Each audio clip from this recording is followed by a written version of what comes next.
Radhe Radhe guys, welcome to my YouTube channel. हम लोग कर रहे थे chapter number 19, exercise 19A, Bayes theorem chapter का नाम है। और हम लोगों ने क्वेश्चंस कर लिए थे फर्स्ट 21। इस एक्सरसाइज के 21 क्वेश्चंस हमने अपनी लास्ट वीडियोस में कवर कर लिए थे। आज हम स्टार्ट करेंगे क्वेश्चन नंबर 22 से। क्वेश्चन नंबर 22 की स्टेटमेंट है, in 2004 there will be 3 candidates for the position of principal C1, C2 and C3. The chances of their selection are in the proportion 4, 2 and 3 respectively. अब देखो 3 candidates हैं C1, C2 and C3। तो probability of C1 selection कितनी हो जाएगी? 4 + 2 6 + 3 9, 4/9। और probability of C2 के selection की है 2/9। प्रोबेबिलिटी ऑफ C3 के सिलेक्शन की है 3/9।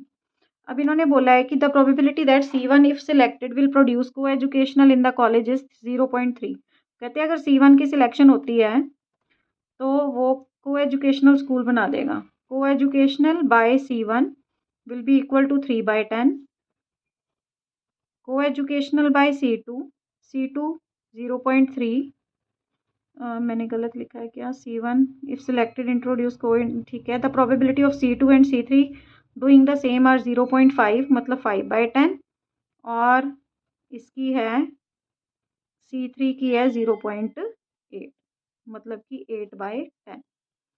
अब क्या पूछा गया? What is the probability that there will be coeducation in the college in 2004। 2004 में को एजुकेशनल हो जाए, उसकी प्रोबेबिलिटी क्या है? मतलब आपको क्या निकालना है यहाँ पर? टोटल प्रोबेबिलिटी पहले निकालनी है, ठीक है। तो टोटल प्रोबेबिलिटी निकालनी पड़ेगी। उसके लिए probability of C1 into probability of coeducational by C1 plus probability of C2, probability of coeducational by C2 plus probability of C3, probability of coeducational by C3. C1 है 4/9 into 3/10 plus 2/9 into 5/10 plus 3/9 into 8/10। तो ये आपके पास आ गया 12/90, 10/90 plus 24/90। 90 LCM आ गया। 12 + 10 + 24 that is equal to 46/90। 2 के table में cut करोगे तो 23/45। ये आ गया आपका फर्स्ट पार्ट का आंसर। सेकंड पार्ट में उन्होंने बोला है कि also find the probability that principal C2 introduces coeducational in college. तो अब C2 से हुआ को एजुकेशन, तो प्रोबेबिलिटी ऑफ C2 से को एजुकेशनल बना है, उसके लिए आप क्या करोगे? Coeducational by C2 by into probability of C2। और नीचे तो टोटल प्रोबेबिलिटी आती है, आपको पता ही है। टोटल प्रोबेबिलिटी तो आपने फाइंड कर रखी है, वो सीधे लगा देंगे। C2 है आपका 2/9 इंटू 5/10 बाय टोटल प्रोबेबिलिटी आई है 23/45। 9 5 ज़ा 5 2 ज़ा 2 से 2 कैंसिल हो गया, आपके पास आ गया 5/23। ये आ गया आपका आंसर सेकंड पार्ट का। तो ये था आपका question number 22। Let us move to question number 23। You note that your officer is happy on 60% of your calls. अब कहते कि आपका जो ऑफिसर है, आपने नोट किया कि आपका जो ऑफिसर है वो अगर आप 60% कॉल्स करते हो तो वो हैप्पी होता है। हैप्पी होने की प्रोबेबिलिटी 60/100। तो हैप्पी नहीं होने की प्रोबेबिलिटी होगी 40/100। अब कहते so you assign a probability of his being happy on your visit as 0.6 और 6/10। You have noticed also that if he is happy, he accede to the request with the probability 4/10। अब कहते हैं अगर वो happy है तो उसकी probability है 4/10।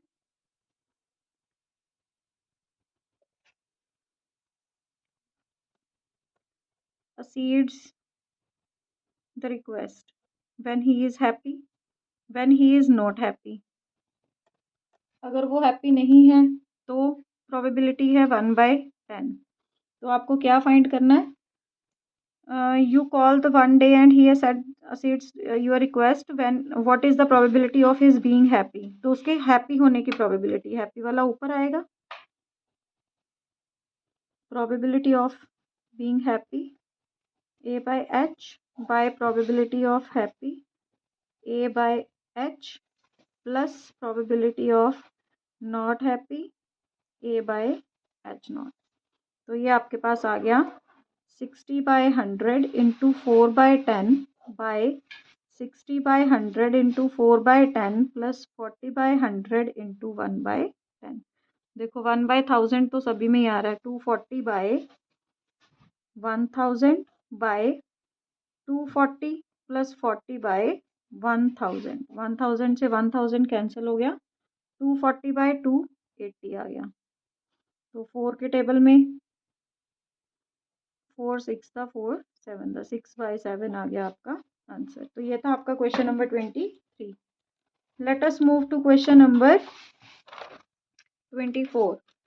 The chance that a female worker is in a chemical factory will contract an occupational disease is 0.04 and the chance of male worker is this. अब देखो, अब कहते हैं out of 1000 workers in a factory 200 are female. अब देखो female की probability है कितनी है, 200/1000, और मेल की कितनी है, बाकी जो बचे वो मेल है, 800/1000। अब उनमें से डिसीज की प्रोबेबिलिटी फीमेल की कितनी है, फीमेल की 4/100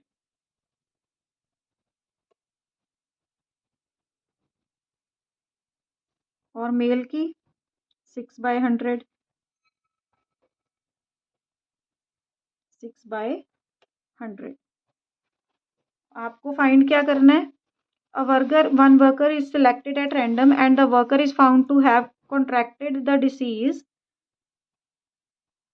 What is the probability that the worker is female? तो फीमेल को ऊपर रखना है आपको। Female worker with disease is equal to probability of female worker into probability of disease having female worker में फीमेल, और नीचे तो आएगी आपकी total probability plus male worker.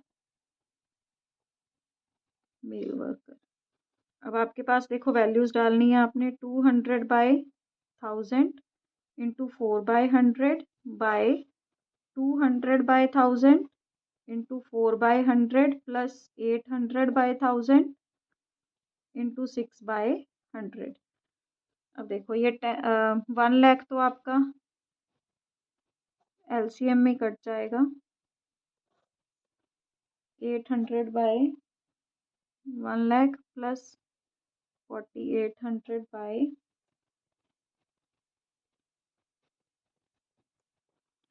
तो अब ये आपका आ गया, जीरोस यहाँ भी कट कर सकते हो, तो आपके पास आ गया 8/1000 एलसीएम आ गया, और यहाँ आ गया 8 + 48, 1000 से 1000 कैंसिल हो गया, 8/56 दैट इज 1/7। ये आ गया आपका आंसर। तो ये था आपका question number 24। Let us move to question number 25।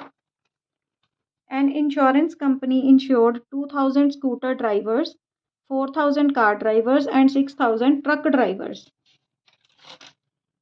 अब इंश्योरेंस कंपनी ने इतने स्कूटर ड्राइवर, कार ड्राइवर्स और ट्रक ड्राइवर्स को इंश्योर कर दिया। तो ये हैं आपके पास 3 तरह के ड्राइवर्स। तो देखो प्रोबेबिलिटी ऑफ स्कूटर ड्राइवर कितना हो जाएगा, 2000 बाय टोटल कितने ड्राइवर्स हैं, 6 + 4 10 + 2 12,000 हो गया। जीरो से जीरोस कट भी कर सकते हो। तो यहाँ पे कार ड्राइवर्स हैं 4000 बाय 12,000, तो ज़ीरो से ज़ीरो कट हो गई। अब ट्रक ड्राइवर्स हैं 6000 बाय 12,000, उसकी प्रोबेबिलिटी होगी। तो ये हो गया आपके पास इनकी प्रोबेबिलिटीज़। अब देखो इन्होंने आगे क्या दिया है। अब कहते कि the probability of an accident involving a scooter driver, car driver and a truck driver is this. अब तीनों की एक्सीडेंट की प्रोबेबिलिटी दी हुई है। Probability of accident by scooter driver is equal to 1/100। Probability of accident by car driver is equal to 3/100। Probability of accident by truck driver is equal to 15/100. One of the insured person meet with an accident.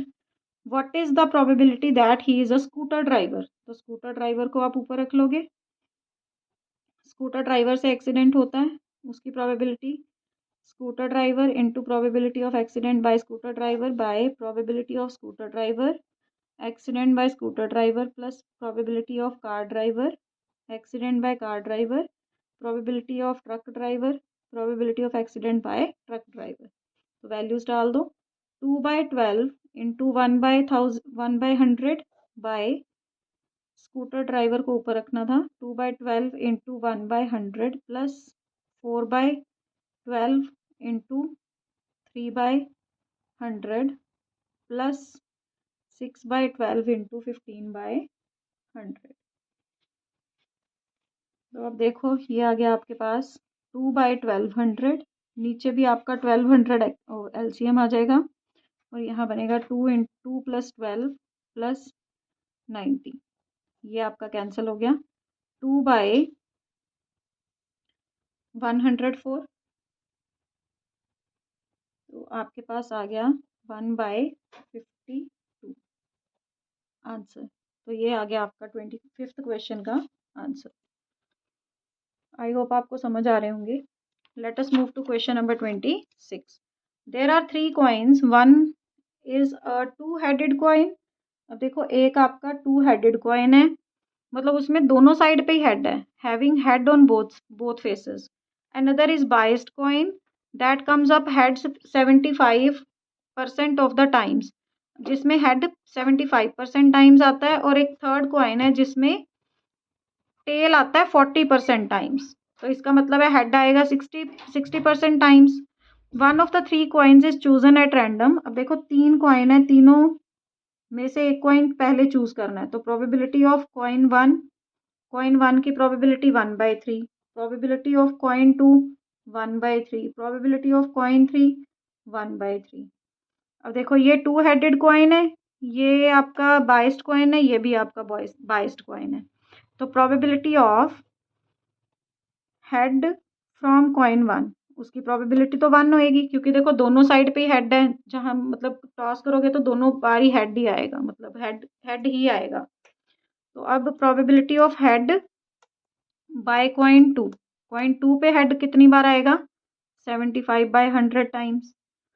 तो probability of head by coin three, अब देखो 40% chances है कि tail आएगा। Probability of tail by coin three, वो 40% chances है। तो आपको हेड का निकालना है ना, हेड फ्रॉम कॉइन थ्री, तो वो 60/100 हो जाएगा। ठीक है, 60/100 आपको निकालना है कि what is the probability that it was the 2 headed coin. 2 headed coin को क्या करोगे आप? ऊपर रख लोगे। Probability of head from coin one is equal to probability of coin one into probability of head by coin one by, बाकी तो formula ही लिखना है नीचे, तो मतलब टोटल प्रोबेबिलिटी आएगी आपकी plus probability of C2 H by C2 plus probability of C3 probability of H by C3। ये आ गया आपका। C1 की प्रोबेबिलिटी है 1/3 into 1 by 1/3 into 1/3 into 75/100 plus 1/3 into 60/100। देखो 1/3 तो कैंसिल ही हो जाएगा। 1/3 बाय 1/3, 1 प्लस 1/3 प्लस 1/3 बाहर आ गया, 3/5 ये आ गया। ये आपका कैंसिल हो गया, आपके पास बचा 1/1 प्लस 1/3 प्लस 3/5। एलसीएम लोगे तो आपके पास आ जाएगा 15 एलसीएम। 15 प्लस 5 प्लस 9, 15 ऊपर चला गया, 29, 15/29 आ गया आपका।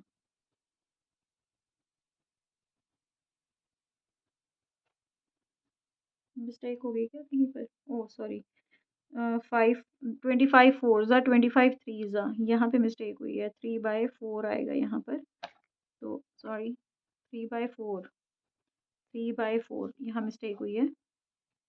तो आपके पास आ जाएगा 1/20, तो एलसीएम आ गया 20 प्लस 15 प्लस 12, तो ये 20 ऊपर चला गया बाई 47, ये आ गया आपका आंसर, ये मिस्टेक हुई है। ठीक है, तो ये था आपका question number 26। Let us move to question number 27, last question of this exercise और दिस चैप्टर, चैप्टर नंबर 19। देखो, in a factory which manufactures bolts, machines A, B, C manufacture this percent of the bolts। A machine है, B machine है, C machine है। A machine से bolt बनते हैं 30%, B से बनते हैं 50% और C से बनते हैं 20%। उसके बाद इन्होंने बोला है कि of the bolts of their output 3%, 4% and 1% are defective bolts. अब देखो, ए से डिफेक्टिव फ्रॉम ए 3% है, डिफेक्टिव फ्रॉम बी 4% है, डिफेक्टिव फ्रॉम सी 1% है। ठीक है, आपको क्या फाइंड करना है? A bolt is drawn at random from the product and is found to be defective, find the probability that this is not manufactured by machine B. अब आपको निकालना है कि बी से मैन्युफैक्चर नहीं होना चाहिए, तो आप क्या करोगे? बी से ही निकालोगे, फिर उसको 1 में से माइनस करके नॉट बी का आ जाएगा। तो प्रोबेबिलिटी आप निकालोगे कि बी से मैन्युफैक्चर हुए डिफेक्टिव बोल्ट, तो probability of B into probability of defective bolt from machine B by probability of, नीचे तो total probability आएगी, probability of defective from A plus probability of B into probability of defective bolt from B plus probability of C into probability of defective bolt from C machine। तो B है आपका 50/100 into 4/100 by 30/100 into 3/100 plus 50/100 into 4/100 plus 20/100 into 1/100। देखो, आप लोग सोच रहे होगे कि मैं यहाँ मतलब वैल्यूज कैंसिल हो रही हैं, कर क्यों नहीं रही हूँ? इससे कैलकुलेशन इजी हो जाती है, क्योंकि देखो यहाँ एलसीएम लोगे तो सीधा ही 10,000 आपका कट हो जाएगा। 90/10,000 प्लस 200/10,000 प्लस 20/10,000, ये आ गया। अब 10,000 आप एलसीएम लोगे तो सब कट जाएगा, मैं सीधा ही लिख रही हूँ 90 प्लस 200 प्लस 20, ये आ गया आपका 200/310। 0 से 0 कैंसिल होगी, 20/31। लेकिन आपको निकालना था कि बी से नहीं होना चाहिए, बी से मैन्युफैक्चर्ड नहीं होना चाहिए वो बोल्ट। ठीक है, डिफेक्टिव बोल्ट जो है वो बी से मैन्युफैक्चर्ड नहीं होना चाहिए, तो वो क्या करोगे आप? 1 माइनस प्रोबेबिलिटी जो बी से मैन्युफैक्चर्ड है, 1 माइनस 20/31, एलसीएम लोगे 31 minus 20 that is equal to 11/31, ये आ गया आपका आंसर। तो ये था आपका लास्ट क्वेश्चन इस एक्सरसाइज का। तो यहाँ पे आपका चैप्टर नंबर 19 खत्म होता है। तो होपफुली आपको समझ आया होगा, इजी है, बस स्टेटमेंट को समझने में टाइम लगता है। तो अगर आपको नहीं समझ आया, एक बार फिर से रिवाइंड करके देख लेना। तो नेक्स्ट वीडियो में हम लोग स्टार्ट करेंगे chapter number 20। Till then take care, bye bye, have a nice day, Radhe Radhe.